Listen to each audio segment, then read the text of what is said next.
I saw this thing. It was like, if you don't learn how to lead, you won't get what you want in life.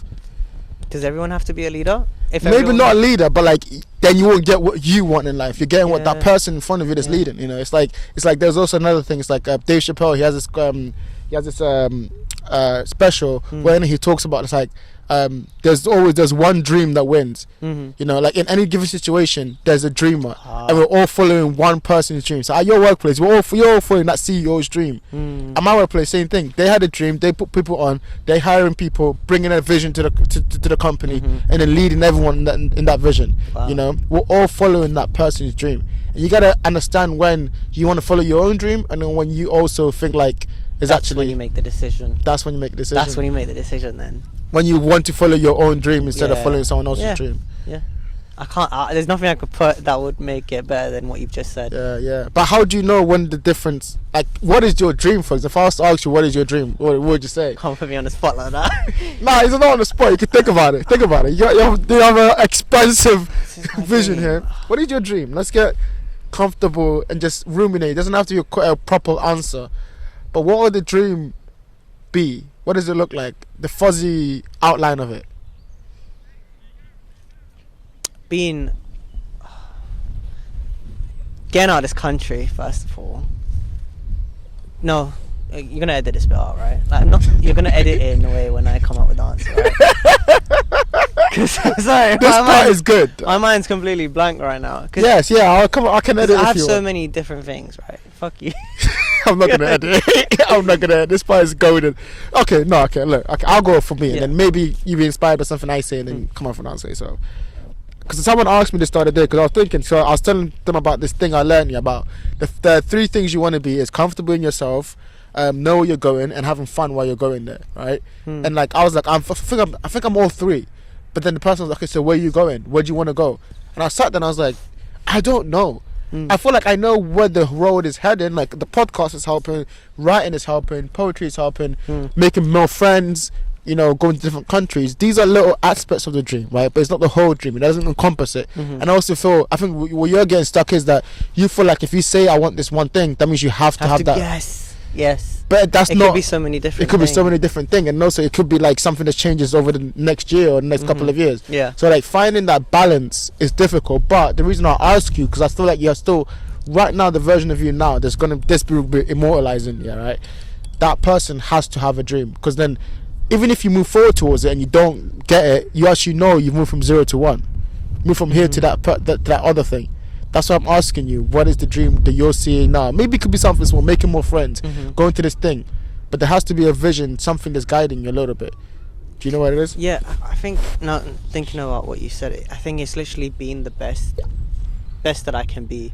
That's why I've gone on this optimization journey. It's starting off with little things like eating right, exercise, and all of these things. But now that's going to translate to work, hopefully. Yes. Where I'm like more clearer, more on it, doing better, getting more responsibility, growing up there.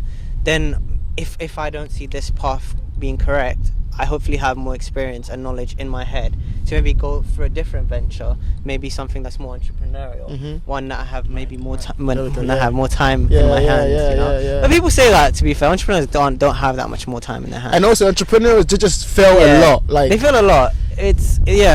That's all it is. Just failure, but never giving up. But then when they do succeed, they succeed tenfold. Of course, and also they succeed within themselves because they've actually gone after the thing that they want in life. Imagine the endorphins then.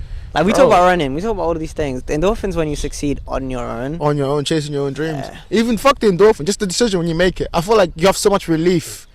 Once you make that decision, you have so much relief. There is also that one thing. I think you went to Ghana, I think, and you taught those kids. I think that one inspired me a lot. I still think about it sometimes. Like one day I do want to do something like that. Yeah, 100%. What I would do it on, I still don't know yet. Like you knew it was with English and writing, right? Because you have that skill. Right now, maybe I'm still in developing that skill that one day I would use to teach people that don't have that the resource or opportunity to get that. And 100%. That's what I'd go for. I wouldn't go for people who already have the means to find it elsewhere. I would target the people who don't have this means. Like they need someone to maybe, I don't want to say, what is it, guardian? Like but I know what you mean. Like go out their way, like volunteer. Go out their way, they don't have to do it. And it's like they value it so much more. Like literally, I was there And in that state, I mean, I was scared shitless doing that because I was going to a different country, but also teaching. Yeah. I've never taught in my life. But I realized that when you get there, like, they actually need that experience. They need that person who just gonna volunteer their time. They didn't even have an English teacher. It was their maths teacher teaching them some words from a book. So it was like, even me going there doing that, it was so important to those kids because I showed them a different way of. I was reading books and I was doing all these different things, and it's like, even me, I want to do that way more, you know. But I think, like you said, it's about finding that skill that you can, what you can give and what you can give. Like, I think that book that I was reading on Stephen Bartlett. Yeah. Oh yeah, shit! You're reading that one. And then he was like, I still haven't finished it. and then I think I was so into it around the first 30 pages. And in that first 30 pages, he said something like, "There's no point helping people if your buckets are not full." Yes. Because you have nothing to give. Yes. Right now, I don't have that enough to give people where I can go out my way and do it. You know. I think you have a lot to give. You're just not seeing it. Yeah, maybe seeing it becomes part of that. Basically, that's what you need to get. But I do think, like, help yourself before you can help others. Because then when you do help others, you can help them tenfold. And they're going to be way more appreciative also. Like, it's like, and okay, here's a and them being appreciative is not onto you, is it? It's you're right. Person. It's not, because you don't want to become too full of yourself. It's not why you don't. It's not why you do it. Yeah. Sometimes, you know. Sometimes. All right, well, here's a question just to close it out, because I know we've got much to go to, which I want to talk about actually before we go. But last question on the topic we're talking about.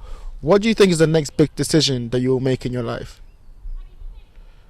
Just kind of still going off what we were talking about decision making. What do you think is the next big decision you'll make? You knew what you're coming. You knew this, Jeff Self, a podcast.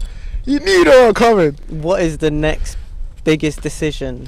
Next big decision you think you'll make in your life. It doesn't have to be true, but what's the next big decision you think you make in your life? And I'll think of it for myself too. While you think.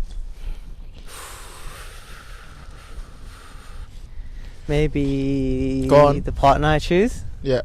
Because I think the person you spend the most amount of time with has to be a really good person. Yes. Because again, you're spending most of your time with them, and if they're dragging you down, you don't want them around you. So they have to be of a certain personality that matches yours. And I think choosing that person, which I have a pretty good idea already, is probably the next big decision, because that's the one you're going to settle with. So the partner, partner, I would say. I agree too. Because I think a lot of things outside your workplace can improve around that.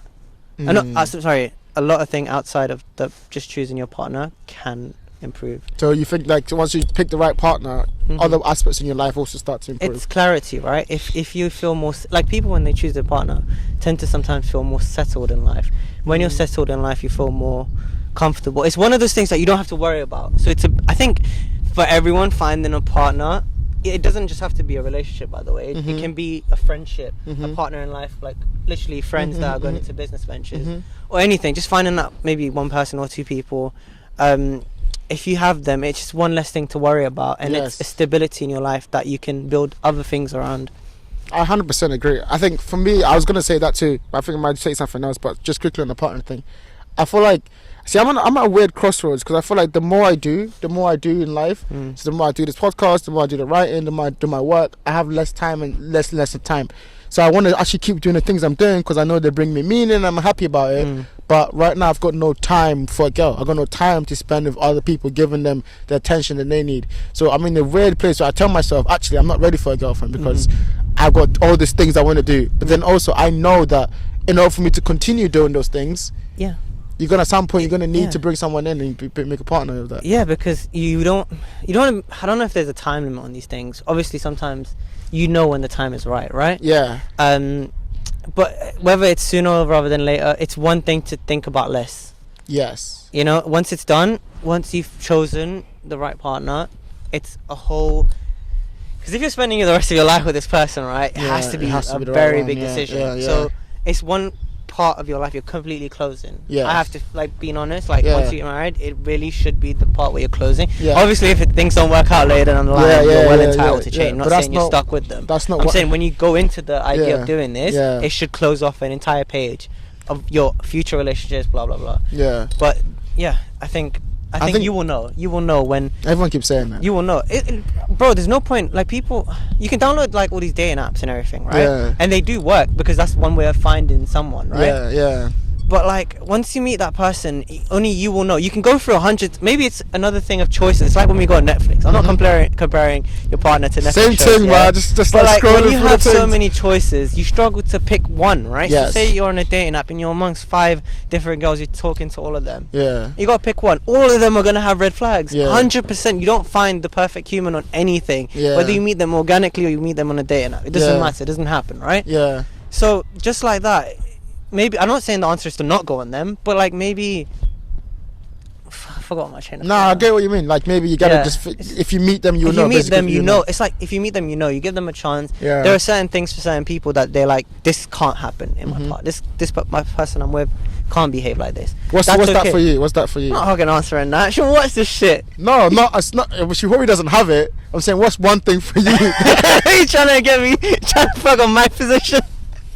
You come into my side. Okay, okay, I understand. Let me ask you that question. What's that for me? What's that for you? Because that's easier. Lack of ambition. Yeah. I think I always tell when people talk to me like, what do you want to look for in a person? I think someone like me, and I always struggle to define what that means. Yeah. But I think it's lack of ambition or like genuineness. They have to be genuine. But I think there's loads of people who are genuine. But there's people who are genuine but also lack ambition. Yeah. And I struggle with that because I want to keep doing more. Like I want to take this so far that I can't start someone who's like even on that same level of like mentality, right? Like to me the hardest decision I'm gonna make probably in the next couple of years is where I'm gonna live. It's obviously turning this podcast professional, like my writing professional, all of these skills that I have, making money off it. But where I'm gonna live is the biggest decision because I think that changes your mood, the friends that you have, your relationship with your family, relationship with the girl, because you might meet her in a different place. Like she might not even be here. You know, you're looking for this person that you want to be like, but maybe the place you are at doesn't have those kind of people. You know. So for me, definitely, certainly, like the next couple of months, because obviously the place I'm living at now, but also like the next couple of years, where I want to live and like making that decision. That's a decision too. That's a big too, because you said you wanted to leave the country. Like, where are you even gonna go? Where like, am I even gonna go? I always have those feelings. I think everyone in the UK at the moment is having those feelings. Everyone in the UK, but none of us can leave. None of us got can jobs. Leave. Start. We have to go back to job. I have to go. We're saying this now. Monday, I'm back at the 9 job, AM man. meeting. Yeah, we're on time.